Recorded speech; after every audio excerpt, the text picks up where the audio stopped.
اللهم صل وسلم على سيدنا محمد وعلى آل سيدنا محمد. Bismillahirrahmanirrahim. Qala musannifu wa sarifu rahimahullah ta'ala wa nafa'ana bihim fid dharaini amin.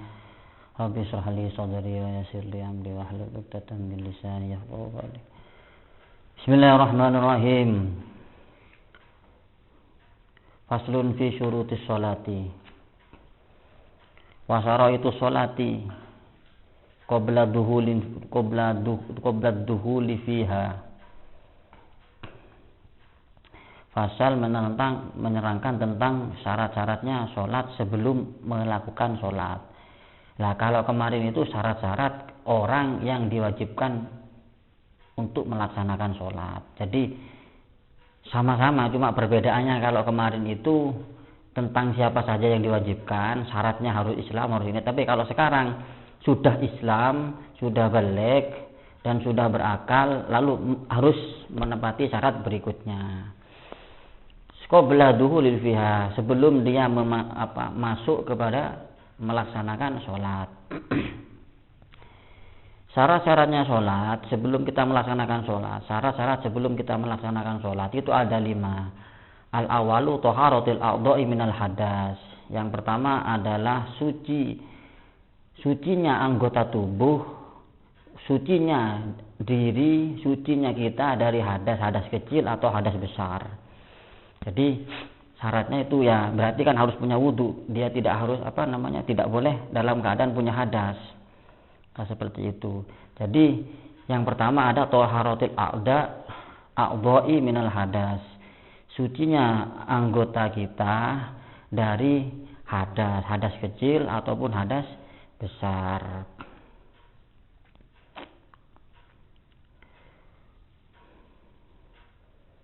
Wa nahwiha mimma qala ibnu Salam min nasi al-qiraati.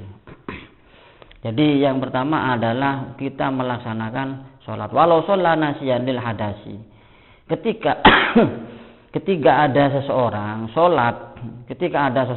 sholat lupa dia nasiyan lil hadasi, dia lupa punya hadas, berarti dia lupa tidak wudu. Ada seseorang lupa tidak berwudu, dia dalam keadaan hadas kecil ini maksudnya, bukan hadas besar. Ada seseorang lupa dia itu berhadas dalam keadaan hadas kecil dan dia lupa tidak berwudu. Lalu dia sholat. Maka usiba ala qasdihi, maka dia mendapatkan pahala karena niatnya dia melakukan sholat. La ala fi'lihi, akan tetapi pekerjaannya, rukuknya, sujudnya, salamnya dan lain sebagainya itu tidak mendapatkan pahala. Kenapa? Karena dia tidak memenuhi syaratnya. Yang pertama adalah suci dari hadas.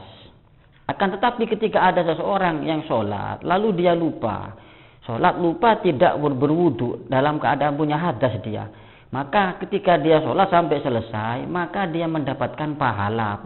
Kenapa? Karena dia tujuannya, niatnya mendapatkan pahala. Akan tetapi la ala fi'lihi, akan tetapi pekerjaannya tidak mendapatkan pahala karena dia tidak memenuhi syaratnya. Illal qira'ata wa nahwaha mimma la yatawaqqafu 'alal wudu'i fa innahu yusabu 'ala fi'lihi. Dan kalau bacaannya seperti Fatihah, terus bacaan-bacaan yang lainnya itu mendapatkan pahala. Jadi intinya Bapak membaca Al-Quran, nah ini sekaligus menjawab pertanyaan daripada Mas Wahyu. Membaca Al-Quran itu meskipun tidak punya wudu maka diperbolehkan. Seseorang yang tidak punya wudu dia diperbolehkan untuk membaca Al-Quran. Akan tetapi ketika memegang wala yamassuhu illal mutahharun, tidak boleh memegang Quran kecuali dalam keadaan dia bersuci. Nah, kalau begitu ketika Allahu Akbar dia tidak berwudu, Allahu Akbar, dia membaca Fatihah. Fatihahnya itu dapat pahala. Kenapa? Karena Fatihah itu adalah termasuk ayat dari Al-Quran dan membaca Al-Quran tanpa berwudu itu diperbolehkan. Akan tetapi memegang Al-Quran itu tidak boleh. tanpa berwudu. Nah, itu saya kira seperti itu. Jadi yang pertama adalah sucinya kita dari hadas kecil kah atau hadas besar. Itu. Wasani, yang nomor 2 syarat daripada sholat, yang nomor 2 adalah satrul aurati, menutupi aurat. Menutupi aurat. Wa yajibu satrul aurati fi ghairi sholati aidon. Anil uyuni walau kana khaliyan fi dzulmatin inda qudrati. Menutupi aurat dari penglihatan mata, walau kholian, meskipun dalam keadaan sepi, fi dzulmatin, dalam keadaan gelap gulita, gelap, lampunya tidak hidup, tidak bisa melihat apa-apa, maka dia tetap wajib untuk menutupi auratnya inda qudrati, ketika dia mampu untuk melakukan menutup aurat, maka dia wajib, meskipun dalam keadaan gelap. Misal dalam ruangan kamar, dia mau sholat, lampunya dimatikan sampai dia tidak bisa melihat dirinya sendiri saking gelapnya. Apakah boleh sholat dalam keadaan seperti itu? Tidak boleh, karena menutup aurat itu anil uyuni, dari penglihatan mata, maka diwajibkan untuk menutupi aurat walau dalam keadaan gelap gulita atau dalam keadaan sendirian. Nah, seperti itu. Wa yajibu satrul aurati fi ghairi sholati, dan wajib menutup aurat itu di luar sholat. Wal auratu rijali ma baina surrati wa rubbah. Yang dimaksudkan dengan auratnya seorang laki-laki itu ma baina surrah wa rubbah. Nah, kalau ma baina surrah wa rubbah ini, kalau pengertian daripada madhab selain Imam Syafi'i, yaitu madhabnya Imam Hanafi, itu mengatakan bahwa ma baina surrah wa rubbah, sesuatu yang ada di antara pusar dan lutut. Berarti pusar dan lutut itu bukan termasuk aurat. Misal begini, ini air, ini kertas. Apakah yang dinamakan kitab? Kitab adalah sesuatu yang berada di antara air minum dan kertas. Berarti air minum ini dan kertas ini bukanlah termasuk kitab. Akan tetapi air minum dan kertas ini berada di antara kitab. Berarti auratnya laki-laki itu ma baina surrah wa rubbah, sesuatu yang berada di antara pusar dan lutut. Berarti kemaluan. Kalau menurut Imam Manu, kalau secara teks memang benar. Jadi kalau menurut madhab itu, berarti sholat cuma memakai sempak saja tidak masalah. Loh, kenapa? Karena auratu rijal ma baina surrah wa rubbah.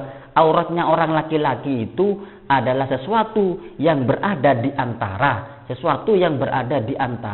lutut dan pusar. Sesuatu yang ada, kitab adalah sesuatu yang berada di antara air minum dan kertas. Berarti air minum ini air minum sendiri, ini kertas sendiri, akan tetapi kitab adalah sesuatu yang berada di antara air minum dan kertas. Berarti ini bukan kitab, ini adalah kitab karena berada di antara. Berarti di antara lutut dan pusar itulah yang namanya aurat. Berarti harus ditutup. Nah, kalau menurut mazhab itu berarti kita sholat sempakan saja tidak masalah. Kenapa? Karena sudah cukup menutupi aurat. Akan tetapi kalau menurut Imam Syafi'i, untuk lebih ikhtiyat lagi, untuk lebih berhati-hati lagi, maka pusar ini dan lutut termasuk aurat. Karena untuk lebih hati-hati menjaga kehusuan ibadah, terus juga membawa tata krama kita ibadah, maka seperti itu. Kalau secara teks memang benar itu sesuatu yang berada di antara pusar dan lutut itu adalah aurat. Berarti yang diwajibkan itu. Berarti kalau di luar itu ada laki-laki, mau dia pakai apapun, yang penting kemaluannya ditutup, itu sudah menutupi aurat. Kalau menurut madhab yang tadi. Tapi kalau menurut Imam Syafi'i lebih ikhtiyat lagi, lebih hati-hati lagi, maka lutut dan pusar ini wajib ditutupi. Jadi ketika ada seseorang sholat, Allahu Akbar, pusarnya harus tertutup juga. Kenapa tertutup? Karena pusar ini kalau Imam Syafi'i termasuk aurat. Jadi misal ada orang sholat, Allahu Akbar sholat, dia pakai kaos. pakai kaos dan sarungnya di bawahnya pusar. Sarungnya ada di bawahnya pusar. Allahu Akbar. Ketika ruku, kaosnya tadi kebesaran. Ketika ruku itu bisa dilihat pusarnya, maka sholatnya tidak sah. Kenapa kok tidak sah? Karena auratnya terlihat. Aurat dalam sholat itu dilihat dari atas, bukan dari bawah. Semisal ada orang sholat di atas, di tingkat, dan tingkat itu tidak memakai semen, akan tetapi memakai kaca. Nah, kan kelihatan auratnya, maka sholatnya tidak sah. Sholatnya sah. Kenapa? Karena aurat ketika dilihat dari bawah maka tidak batal. Kalau sholat, bab sholat ini. Tapi kalau aurat dilihat dari atas maka batal sholatnya. Allahu Akbar, ruku, bajunya sampai ke bawah, kaosnya sampai ke bawah, dan sarungnya di bawah pusar. Pusarnya kelihatan ketika dilihat, ketika orang itu ruku, maka sholatnya tidak sah. Kenapa? Karena tidak menutupi aurat. Kalau Imam Syafi'i, pusar ini wajib ditutup karena ini termasuk aurat. Nah, ketika bajunya tertutup seperti ini, mau sarungnya di bawah pusar tidak masalah karena sudah tertutup. Saya kira seperti itulah keterangannya. Lah, apa yang dinamakan aurat itu? Menutupi aurat itu, menutupi aurat adalah menutupi warna daripada kulit. Itu menutupi aurat. Menutup aurat itu adalah menutup warna daripada kulit. Jadi ada seseorang yang sholat. Ada seseorang sholat. Sarungnya bolong pas di atas lututnya. Pas di atas lututnya. Laki-laki ini pas di atas lututnya. Sarungnya bolong. Dan kelihatan warna kulit pahanya itu kelihatan. Maka sholatnya tidak sah. Kenapa? Karena tidak menutupi aurat. Loh, tapi kan tertutup. Iya, tapi kan ada yang bolong. Bolongnya sampai bisa melihat warna kulitnya, maka aurat itu tidak dinyatakan tertutup. Kalau ada perempuan, Allahu Akbar, sholat. Perempuan sholat, dia pakai mukena. Ternyata ada yang bolong tangannya. Sampai kelihatan tangannya, warna kulitnya kelihatan. Maka sholatnya tidak sah. Kenapa? Karena dia tidak menutupi warna daripada kulit. Nah, semisal ada seseorang sholat, dia sholat akan tetapi tidak memakai pakaian. Ada orang sholat tidak memakai pakaian, tapi dicet. Tubuhnya dicet semua, laki-laki atau perempuan. Tubuhnya dicet. Kalau perempuan kan harus tertutup semua kecuali muka dan telapak tangan yang dalam. Nah, tubuhnya dicet semua. Ada misalnya ada laki-laki, tubuhnya dicet semua. Dan sampai menutupi warna kulitnya, maka sah sholatnya. Kenapa? Karena menurut fikih ini kita tidak membahas yang lain. Karena dia sudah menutupi warna kulitnya. Akan tetapi itu menimbulkan syahwatkah atau menimbulkan fitnahkah, itu bukan urusan fikih. Akan tetapi urusan lain lagi itu kan. Karena kan tidak sopan lah kita menghadap Allah, masa tidak pakai pakaian kan, cuma dicet dok. Tapi kalau menurut fikih ya sah. Kenapa? Karena dia sudah menutupi warna kulit. Nah, kita akan membahas fikih. Makanya fikih tanpa tasawuf sombong. Nah, seperti itu. Dan tasawuf tanpa fikih ya sesat. Katanya begitulah kira-kira. Jadi menutupi warna kulit itu wajib hukumnya. Jadi harus tertutup. Meskipun misal pakai baju, bajunya tertutup, akan tetapi warna kulitnya, bajunya tipis dan warna kulitnya kelihatan. Nah, warna kulitnya kelihatan. Bajunya perempuan kah, laki-laki kah, sampai tipis tapi kelihatan. Kan ada zaman sekarang itu pakai kaos atau kayak ada bolong-bolongnya, lah itu tidak sah. Kenapa? Karena itu warna kulit kita masih kelihatan, maka tidak dikatakan menutupi aurat. Nah, yang nomor 3 adalah al-wuqufu ala makanin thahir. Dia berada atau berdiri, dia bertempat di tempat yang suci. Jadi syaratnya sholat itu harus tempatnya harus suci. Tempatnya harus suci. Tempatnya sholat harus suci. Jadi seseorang itu bisa dikatakan sholatnya sah apabila sholatnya tadi suci. Fala tasihhu sholatu sahsin yulaqi ba'du badanihi aw libasihi najasatan. Tidak sah sholatnya seseorang yang dimana sebagian daripada tubuhnya atau pakaiannya itu bertemu dengan najis. Jadi begini, kita bahas tempat dulu. Jadi tempatnya itu harus suci. Lah tempatnya sholat itu apa? Tempatnya sholat adalah tempat di mana kaki kita berdiri. Kita tidak bahas pakai sajadah. Kita tidak membahas pakai sajadah. Ketika ada orang sholat di lantai, di manakah tempat sholat? Tempat sholat adalah di mana kaki kita berdiri. Di mana kaki kita berdiri. Lalu di mana lutut kita berada ketika sujud, tangan kita menempel ketika sujud, itulah tempat sholat. Adapun sisa-sisa tempat itu bukan tempat sholat. Nah, kalau musola ini adalah tempat sholat, tapi untuk perorangan ini bukan tempat semua, akan tetapi tempat sholat adalah di mana tubuh kita itu menempel. Kalau berdiri ya sudah cukup berdiri itu, sisa-sisanya itu bukan tempat sholat. Kalau tidak pakai sajadah. Lah beda lagi kalau pakai sajadah, kalau pakai lemek seperti ini, kalau pakai karpet seperti ini. Ketika karpet ini najis, maka semuanya najis, maka semuanya terkena najis. Kenapa? Karena ini adalah termasuk rangkaian daripada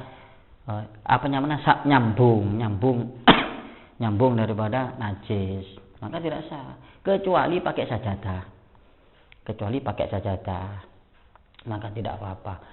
Atau karpet ini di bawahnya ada najisnya akan tetapi tidak cair, tidak berupa kencing, cuma berupa tai cicak umpama di bawahnya ini, tapi ditutupi, maka najisnya tidak masuk ke atas daripada karpet ini, maka tidak apa-apa. Nah, semisal ada seseorang sholat, Allahu Akbar sholat, kakinya diikat oleh benang, dan benang itu dipanjang sampai sana, dan benang itu ditempelkan ke kotoran manusia, ke tai manusia, maka sholatnya orang tadi tidak sah. Kenapa? Karena dia tersambung dengan najis, bertemu dengan najis, maka tidak sah. Jadi harus benar-benar bersih. Ketika sholat Allahu Akbar sholat, ada teman kita, ternyata kita digigit nyamuk, dipukul oleh teman kita, bukan kita yang mukul, kita anak-anak sholat dipukul oleh teman kita. Setelah dipukul, batang daripada nyamuk tadi jatuh, yang tersisa cuma darahnya tok, maka darah ini tidak dikatakan najis kalau darah ini tidak melewati daripada biji kacang, besarnya tidak melewati daripada biji kacang. Akan tetapi ketika Allahu Akbar sholat, di situ ada batang daripada nyamuk, batangnya nyamuk, maka sholatnya tidak sah karena batang ini najis, batang najis, tapi darahnya tidak najis karena terhitung sedikit. Nah, saya kira seperti itulah. Jadi yang nomor 3 itu adalah suci tempatnya. Tempatnya kita sholat itu harus suci. Tempatnya harus suci. Tempatnya itu harus suci tempat sholatnya. Dan juga badan kita harus suci. Tubuh kita harus suci. Baju kita harus suci. Dan semuanya itu harus suci. Fi qiyamin au qu'udin au ruku'in au sujudin. Warrobi'u yang nomor 4. Iqwal ilmu biduhulil waktu, dia mengetahui dengan masuknya sholat. Ya kira kalau sekarang kan sudah gampang, kalau zaman dahulu kan tidak ada jam. Kalau sekarang kan orang sudah tahu kalau jam ini, oh ini sudah masuk waktunya duhur, dia harus sholat duhur, maka dia harus tahu. Lah kalau zaman dahulu kan tidak ada jam, jadi dia harus benar-benar tahu ini sudah waktunya maghrib, sudah waktunya isya. Tapi kalau sekarang kan sudah mudah, apalagi banyak aplikasi yang mengingatkan kita untuk sholat dengan suara adzan, itu lebih gampang. Jadi ini yang saya kira yang nomor 4 ini mudah. Saya mohon maaf ya, saya agak kurang sehat, jadi kalau menerangkan mungkin ada yang kurang bagaimana itu, jadi mohon maaf. Wal khamisu istiqbalul kiblati, yang nomor 5 itu adalah istiqbalul kiblati, menghadap kepada kiblat. Kita tidak boleh sholat tidak menghadap pada kiblat, tidak boleh. Kita harus menghadap pada kiblat. Lah semisal ada seorang sholat di atas perahu, sholat di atas perahu. Nah, awalnya dia itu sholat Allahu Akbar, sholatnya itu menghadap ke barat, menghadap ke kiblat. Setelah itu perahunya muter menghadap ke selatan, muter lagi menghadap ke timur. Sahkah sholat kita? Sah. Yang penting pertama kali kita takbir, kita menghadap kiblat. Kalau di Indonesia ya berarti menghadap ke barat. setelah sholat perahunya muter tidak masalah. Yang penting pertama kita takbir harus menghadap kiblat. Kalau kita pertama takbir kita tidak menghadap kiblat maka tidak sah. Jadi pertama kali harus menghadap kiblat. Nah, seperti itu. Lah kiblat ini zaman dahulu bukan menghadap ke ada Ka'bah, akan tetapi menghadap ke Baitul Maqdis. Nah, disinilah yang namanya ada yang namanya nasah mansuh.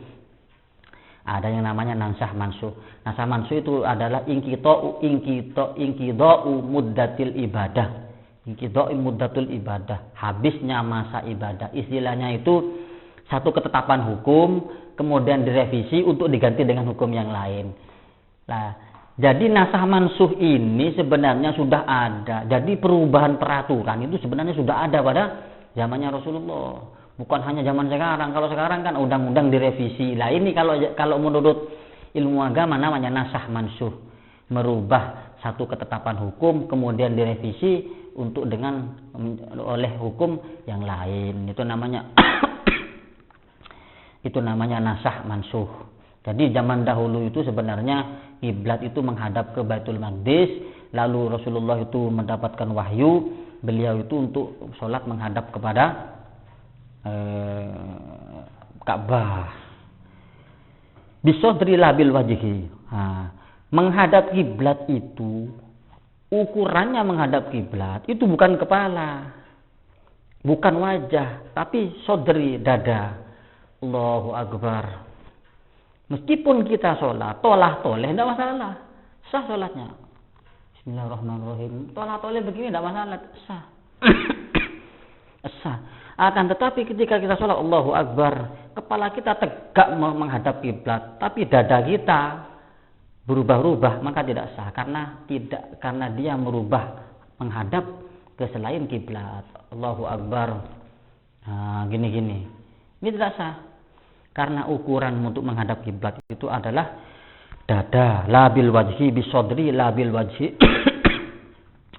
dengan dada, labil wajhi bukan dengan wajah. Jadi kalau kita sholat, dada kita harus tegak menghadap. Kepala kita mau tolah-toleh terserah. Kalau menurut fikih, kita kan bahas fikih lah. Kalau menurut ilmu lain maka itu tidak sopan. Kalau menurut ilmu tasawuf itu ilmu yang lain maka tidak sopan. Maka kita harus tegakkan kepala kita, dada kita tegakkan karena kita menghadap kepada Sang Pencipta. Akan tetapi kalau menurut fikih dia mau tolah-toleh ke atas ke bawah terserah dia. Yang penting dadanya tidak berubah, tetap menghadap kiblat. Seperti ini, mau dia toleh begini, mau noleh begini terserah. Tidak masalah. Ketika dia melihat sesuatu di jalan mau menoleh tidak masalah. Yang penting dadanya jangan ikut. Ketika dia menoleh sambil begini, lah ini yang nggak boleh karena dadanya berubah. Allahu Akbar, mau menoleh tidak apa-apa.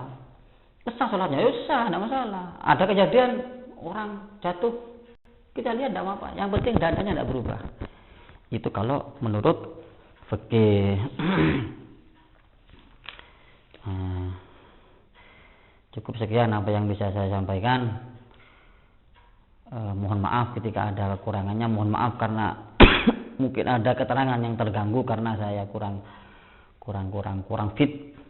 Nah, juga kameramennya juga kurang fit. Jadi wis pancene hawani kurang fit tapi dipaksa untuk tetap ngaji biar kita mendapatkan istiqomah. Tadi malam tidak ngaji ya karena keadaan yang tidak memungkinkan. Hadam ini. Assalamualaikum warahmatullahi wabarakatuh.